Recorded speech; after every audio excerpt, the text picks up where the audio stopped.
how to get those epic lightning shots without a lightning trigger. You need just a few things. You need a camera with manual settings. You need a remote shutter control. You need a tripod, and you need a crap ton of patience and determination. So in San Diego last night was one of those super rare occurrences of a beautiful lightning storm over the ocean. Just stunning lightning. I went out there to shoot it and took some video, but wanted to introduce it before I play that video, go over some of the settings and strategies for that. I'm going to show some screenshots of some of the tools used and also going to show some of the final results of the lightning that we got from that night. And then we'll come back on and talk a little bit more about any more details. If you have any questions, leave them in the comments.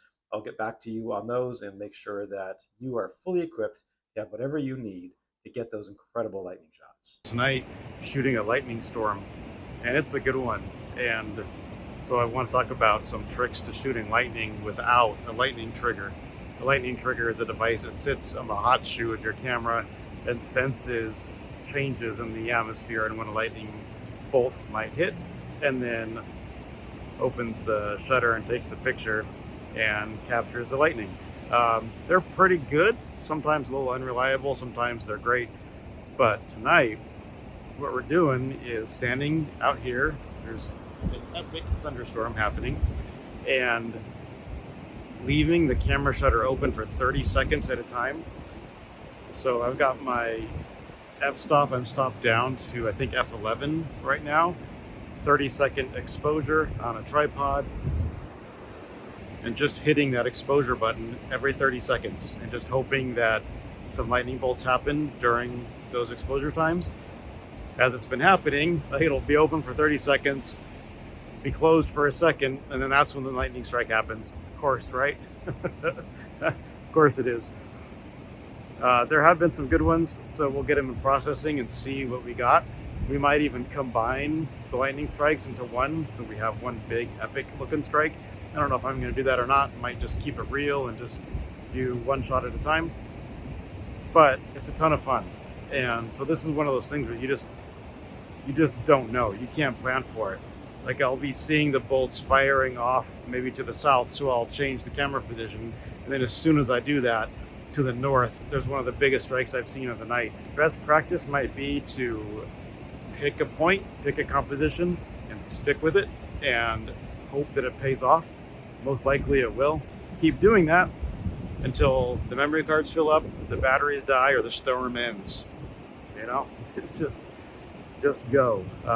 Right now it's about 10 p.m. I've been out here since about 9 p.m. and looking at radar and lightning trackers. Some of the radar is showing that we may have storms through 3 in the morning.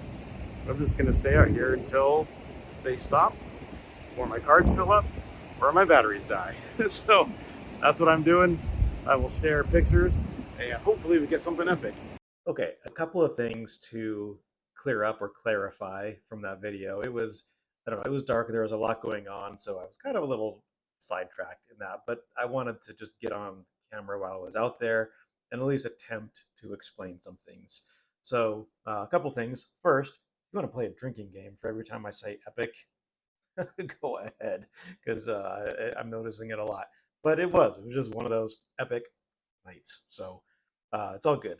The other thing is I ended up shooting the lightning for, no, it was at least 2 hours, probably 2.5 hours.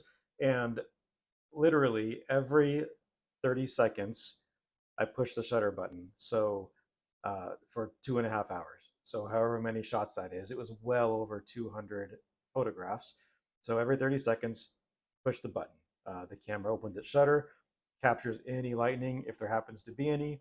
Shutter closes, push the button again, 30 seconds, it's open. So that means you need to set your camera settings to be open for 30 seconds and set your f-stop for whatever that's going to be. ISO, I just leave at 100.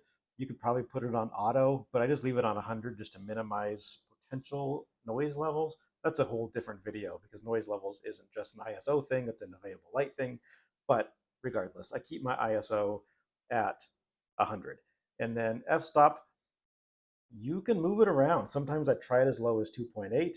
Oftentimes I went up to as high as f11. Typically I kept it right around f8, which seemed to be about the happy place for catching the lightning.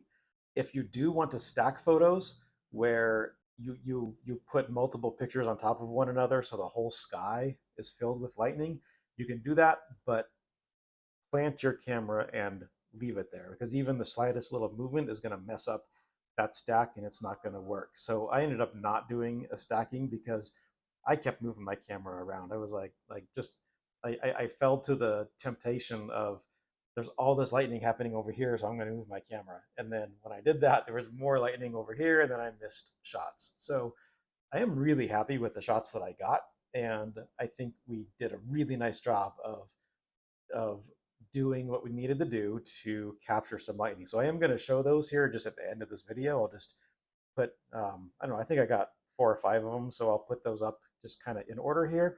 Let me know what you like best, which ones resonate with you. If you have any questions about shooting lightning, or if you should get a trigger, and if you should get a trigger, which one you should get, or if you just want to find a storm, set up, and use the 30-second exposure trick, because it does work. It just takes a lot of time and persistence. Okay, pause. We're going to pause there for just a second, because obviously one of the things associated with thunderstorms is rain. And there was torrential rain last night, as you can see. But by the time the rain came, I was back inside, I was under shelter, and I was not shooting in the rain. So I want to be clear about that. While this lightning was firing, the rain was still offshore and hadn't arrived yet. So when you are shooting a thunderstorm, do be prepared. Either have you can get rain gear for your camera. Make sure you have some sort of protection or umbrella at least to keep it dry. A lot of modern camera equipment is weather sealed, but it's still, I wouldn't risk it.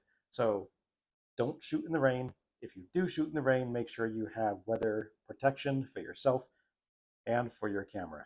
Okay, I just wanted to say that. Okay, and back to it. Because if you're not pushing that button every 30 seconds, you're probably going to miss it. And I can't tell you how many times that happened to me last night, where I'd push my button, I'd wait my 30 seconds, there would be no lightning.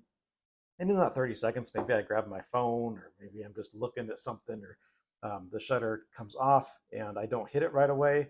And in that brief time, there's just an epic lightning shot.